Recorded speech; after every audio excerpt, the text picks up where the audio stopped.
terima kasih. Assalamualaikum warahmatullahi wabarakatuh. Waalaikumsalam warahmatullahi wabarakatuh. Sebelumnya ini suaranya agak terganggu dengan orang Darus ya. Maaf, nggak bisa menghindari. Pertama-tama yang saya banggakan teman-teman gabungan ini ya, alumni ini ya. Forsika Unhas Jember dan juga bekerja sama dengan Yai Syarifuddin ya. Betul. Semuanya anggota baik yang masih aktif maupun yang sudah alumni, yang saya banggakan teman-teman yang kemudian bisa bergabung pada acara malam ini.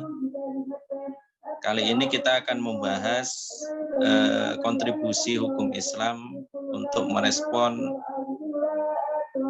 peristiwa atau konteksnya di Indonesia. Sebelum kita membahas terkait hukum Islam dan kontribusinya, kita harus memastikan dulu bahwasanya penting untuk kita menyatukan persepsi bahwasanya negara kita, Indonesia, baik dari hukum manapun, baik dari sisi hukum yang kemudian berlaku di Indonesia, itu semuanya tidak bisa terlepas dari nilai-nilai ajaran Islam. Sehingga untuk memberlakukan hukum Islam di Indonesia, itu tidak perlu yang kemudian dinamakan syariat Islam. Itu yang kemudian harus kita perhatikan. Kenapa demikian? Karena sekali lagi negara kita, Indonesia, ini negara yang nggak ada duanya di dunia ini yang persis seperti Indonesia itu nggak ada. Persis dari segi apa? Dari segi banyak hal. Dalam arti Indonesia ini kan memiliki keistimewaan, pluralitasnya, agama, sukunya, budayanya. Bahkan terkait hukum yang kemudian berlaku di Indonesia, ini kita memiliki keistimewaan. Jadi ketika kemudian kita membahas terkait kontribusi hukum Islam yang kemudian konteksnya di Indonesia, perlu kemudian kita pastikan pemahaman kita bahwasanya tidak perlu yang namanya hukum Islam itu dilegal formalkan, dalam arti bentuknya disyariatkan.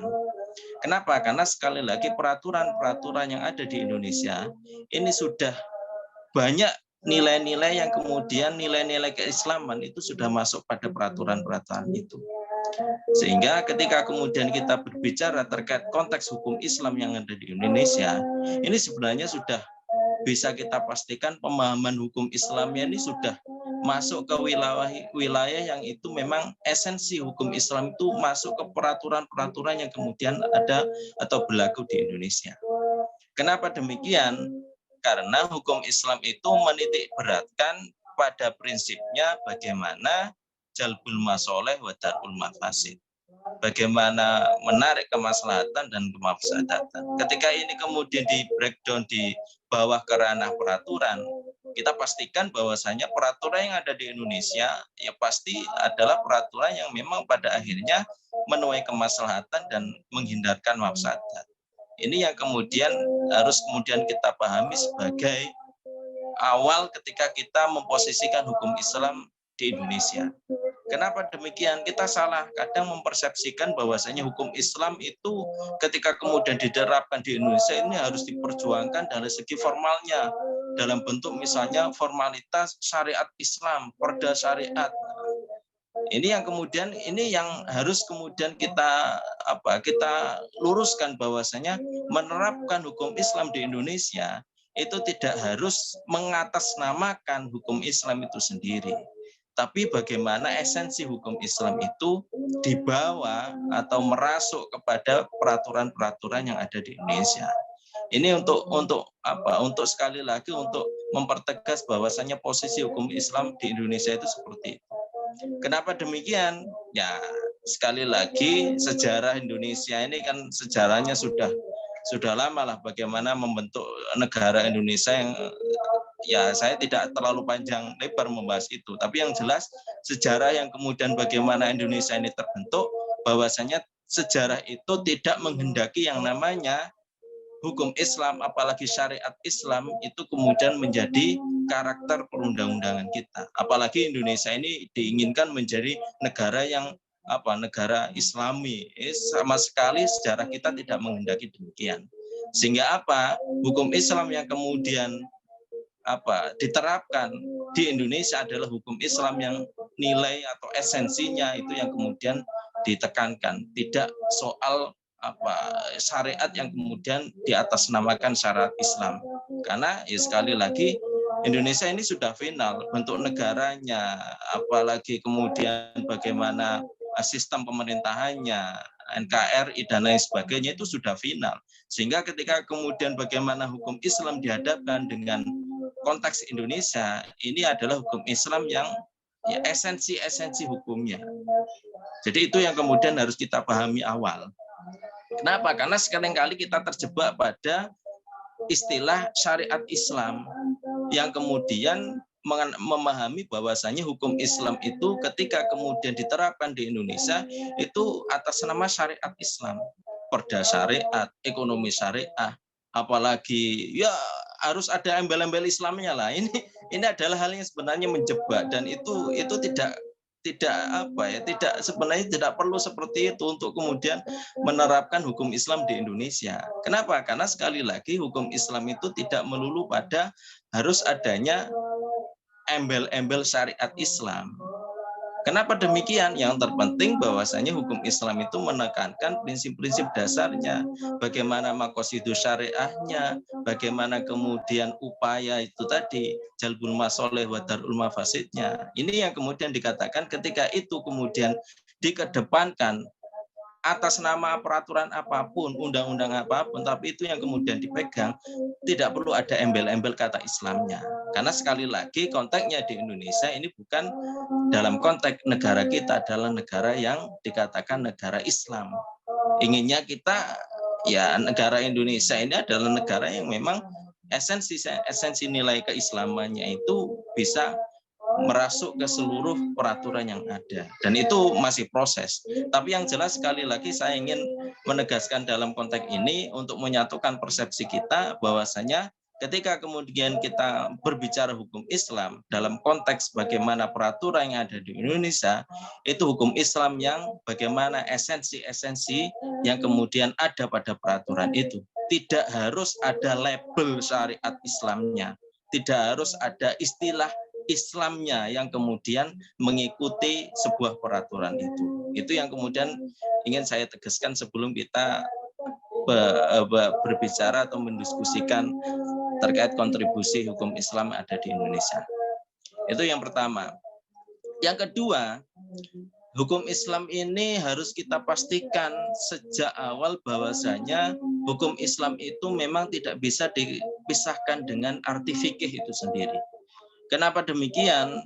Karena fikih itulah yang kemudian menjadi paradigma bagaimana hukum Islam itu. Kenapa? Karena fikih itu artinya pemahaman.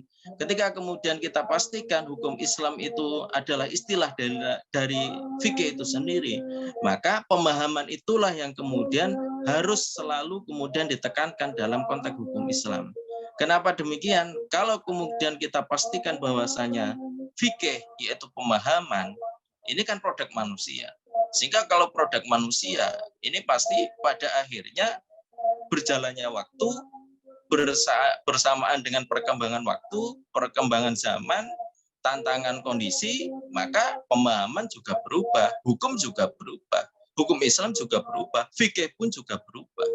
Sehingga tidak kemudian menjadikan kita harus yang namanya fikih itu harus stagnan, harus haram ya haram, halal ya halal. Ya enggak, ini terus terjadi dinamika yang kemudian akan selalu berubah sesuai dengan apa yang kemudian konteks zaman, konteks kondisi, konteks bagaimana kemudian hukum Islam itu bisa kemudian diterapkan secara tepat guna.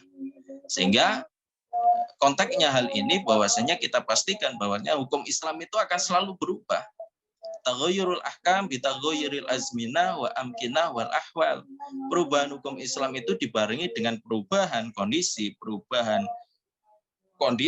keadaan, bahkan kondisi iklim itu juga bisa mempengaruhi perubahan daripada hukum Islam itu sendiri. Kenapa demikian? Karena hukum Islam itu adalah fikih. Fikih itu pemahaman. Pemahaman dari apa? Pemahaman dari produk manusia. Sehingga kalau kemudian manusia itu dihadapkan dengan yang namanya perubahan, tentu pemahamannya juga berubah, hukum Islamnya juga berubah.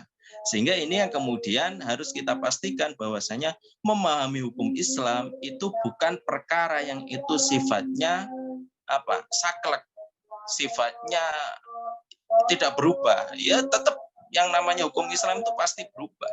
Bukan sakral, hukum Islam itu bukan sakral, tapi hal lebih pada bagaimana hukum Islam itu akan selalu berubah bersamaan dengan bagaimana menanggapi tantangan zaman yang selalu berubah, selalu ada yang baru, selalu permasalahan baru, dan kemudian bagaimana hukum Islam itu mampu menjadi solusi. Nah, ini penting. Mampu menjadi solusi dari perkara atau persoalan yang ada di tengah-tengah kita. Sehingga dapat kemudian kita pastikan bahwasanya fikih atau hukum Islam itu adalah produk manusia yang kemudian selalu berubah.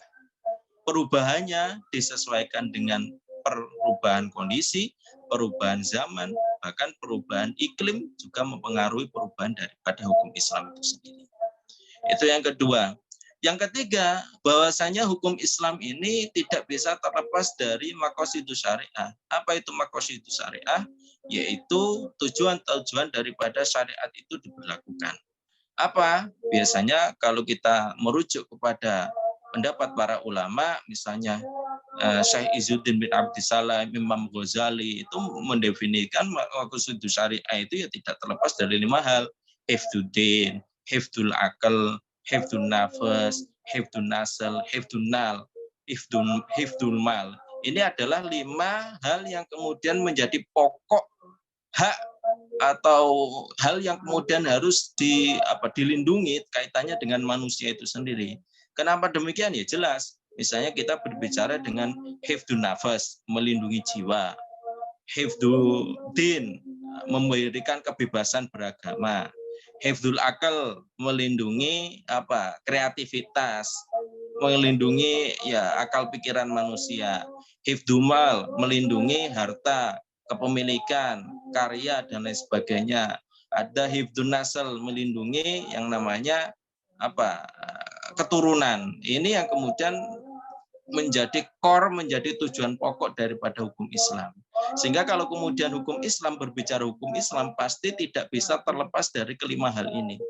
Kalau kemudian ada yang mengatasnamakan hukum Islam tapi kok tidak berusaha untuk melindungi kelima hal ini, maka dapat dipastikan bahwasanya itu perlu dievaluasi. Bisa jadi hukum Islamnya itu sudah tidak update alias sudah expired alias sudah tidak mengikuti perkembangan zaman yang kemudian berubah tadi.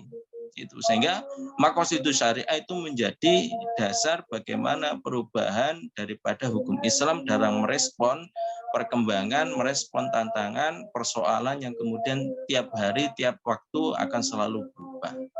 Itu yang ketiga. Kemudian yang keempat, hukum Islam itu adalah hukum yang kemudian mengedepankan nilai-nilai kemanusiaan.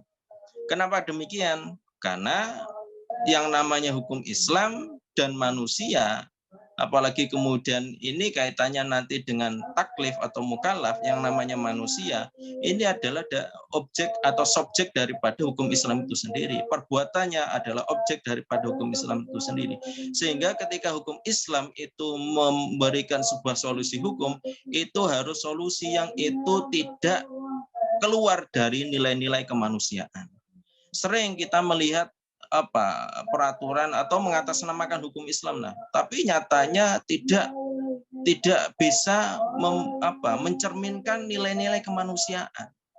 Contoh misalnya jihad misalnya. Ya kalau kemudian kita pastikan jihad itu salah satu ajaran Islam yang kemudian ada hukumnya wajib, nah tentu jihad yang bagaimana yang kemudian bisa mengedepankan nilai-nilai keislaman. Apalagi misalnya bagaimana konteks jihad kemudian ketika dikaitkan dengan konteksnya di Indonesia, ini pasti berubah juga konteks daripada hukum jihad itu sendiri. Sehingga penting untuk menegaskan bahwasanya nilai-nilai kemanusiaan adalah hal yang kemudian diutamakan dalam mempertimbangkan hukum Islam itu sendiri. Saya kira apa yang kemudian sudah kita pahami terkait hukum Islam atau fikih yang kemudian biasa kita memahaminya itu, aturan-aturan fikih itu tidak bisa terlepas dari nilai-nilai kemanusiaan. Kita diatur dalam fikih itu mulai dari dalam kandungan sampai meninggal, mulai bangun tidur sampai tidur lagi, mulai ujung rambut sampai ujung kaki, itu semuanya diatur dalam fikih hukum Islam itu. Sehingga keluasan kajian daripada hukum Islam itu untuk menegaskan bahwasanya hukum Islam itu tidak lain bagaimana nilai-nilai kemanusiaan itu selalu terjaga. Jadi apa yang kemudian menjadi persoalan manusia, apapun itu pasti dibahas dalam hukum Islam. Maka ini yang kemudian kalau kita tanya apakah bagaimana sejauh mana kontribusi hukum Islam, sudah nggak usah kita sebutkan satu persatu, sudah banyak sekali bahkan tidak bisa terhitung jumlahnya. Kenapa? Karena sekali lagi saking luasnya objek kajian hukum Islam yang kemudian menjadi pembahasan, objek pembahasan, ya, dari situ kemudian kita bisa memahami bahwasanya sangat berkontribusi. Bukan apalagi soal hukum Islam itu secara individu, bernegara, bersosial, semuanya ada. Kalau Anda misalnya membaca fikih, mulai bab ibadah, muamalat, munakahat, jinayah, bahkan semua hal itu dibahas di dalam hukum Islam. Bahkan soal air saja dibahas. Bahkan soal najis saja dibahas. Misalnya mana ada hukum positif yang sampai jelimet seperti itu, nggak ada. Nah, perlu kemudian kita pahami betul bahwasanya ketika kita ngomong konteks bagaimana kontribusi hukum Islam, banyak sekali yang kemudian kita tidak bisa menyebutkan satu persatu, sangat banyak yang kemudian kontribusinya.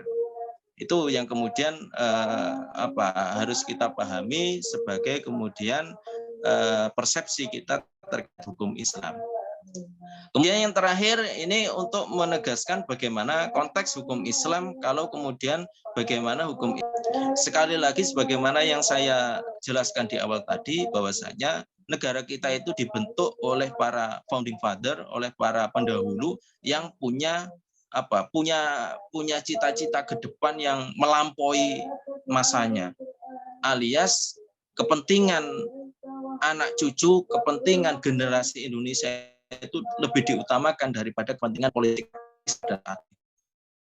Kemudian seandainya para pendahulu kita itu kemudian menghendaki politik praktis,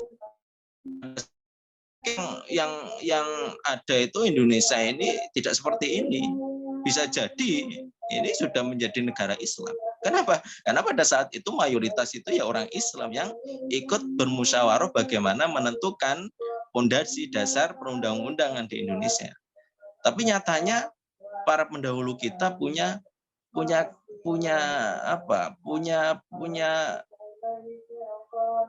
sistem politik atau cita-cita politik yang ini untuk anak cucu, ini untuk generasi Indonesia ke depannya. Sehingga apa? Maka dasar yang kemudian dijadikan bahwasanya Indonesia ini adalah Indonesia yang bentuknya negara kebangsaan, itu yang kemudian Islam yang kemudian ikut berkontribusi dalam sistem hukum yang ada di Indonesia. Apa maksudnya? Maka hukum Islam itu dalam embel-embel yang kemudian diatasnamakan Islam tadi. Maka aturan-aturannya, yang penting esensi tadi, esensi hukum Islamnya itu masian, ya jelas bahwasanya ketika ada peraturan, ketika ada kemudian perundang-undangan, maka peraturan dan perundang-undangan ini adalah hal Islam itu. Keadilan, kesetaraan, apalagi memposisikan tidak ada diskriminasi. Kalau kemudian ada peraturan kok masih ada poin-poin yang itu mencerminkan diskriminasi, mencerminkan misalnya tidak ada kesetaraan, apalagi keadilan, ya tentu secara peraturan saja pun itu sudah bermasalah. Jadi dari situ sudah kesepakatan bahwasanya ketika undang-undang atau peraturan itu disepakati, maka tidak kemudian mengurangi pengaruh daripada hukum Islam yang ada pada peraturan itu. Meskipun sekali lagi tidak harus ada embel-embel syariat Islam, apalagi ada Islamnya. Ini untuk kemudian menegaskan bahwasanya apa yang kemudian sudah ada di Indonesia terkait sistem hukum, terkait peraturan yang ada, ini adalah peraturan-peraturan yang tidak kemudian bertentangan dengan nilai-nilai hukum Islam itu sendiri. Sehingga ketika kita menerapkan misalnya undang-undang anti korupsi, undang-undang misalnya banyak hal yang kemudian misalnya kita pahami konteksnya sekarang, itu peraturan-peraturan yang hukum Islamnya ada di sana. Apa bentuknya? Esensi-esensinya. Dan tidak harus disyariatkan tadi, tidak harus atas dinamai syariat Islam, apalagi Islam ya nggak perlu. Kenapa? Karena sekali lagi kita berpegangan bahwasanya Indonesia ini adalah negara kebangsaan. Jadi kalau ngomong kebangsaan pasti yang namanya kecenderungan pada satu agama tertentu, apalagi kelompok tertentu, itu harus kemudian diminimalisir atau kalau perlu tidak ditonjolkan sehingga semuanya itu bisa terangkum dalam sebuah peraturan itu. Itu yang kenapa kemudian sekali lagi itu penting, karena umat Islam di Indonesia atau kita ini percayai bahwasanya peraturan yang ada di Indonesia itu tidak lain sebagai upaya untuk itu tadi menyatukan persepsi. Kaidah fikih itu ada istilah hukmul hakim ilzamun wa yarfa'ul khilaf. Ketetapan pemerintah itu sifatnya mengikat dan menghindarkan yang namanya perbedaan. Sehingga apa yang kemudian ada di Indonesia ketika pemerintah itu dalam arti ya kalau dalam konteks perundang-undang ya antara anggota legislatif, yudikatif dan eksekutif itu sudah menyepakati sebuah peraturan, maka peraturan itulah yang kemudian disebut peraturan yang bisa menyatukan, yang itu sifatnya mengikat. Mengikat kepada siapa? Kepada seluruh warga negara Indonesia. Sehingga kalau sudah mengikat seperti itu, maka yarfa'ul khilaf, namanya perbedaan itu harus dihilangkan. Kalau sudah tidak sesuai dengan peraturan, maka tentu itu sudah melanggar peraturan. Ya, setidaknya seperti itu kalau kita memahami bagaimana peraturan-peraturan yang ada di Indonesia.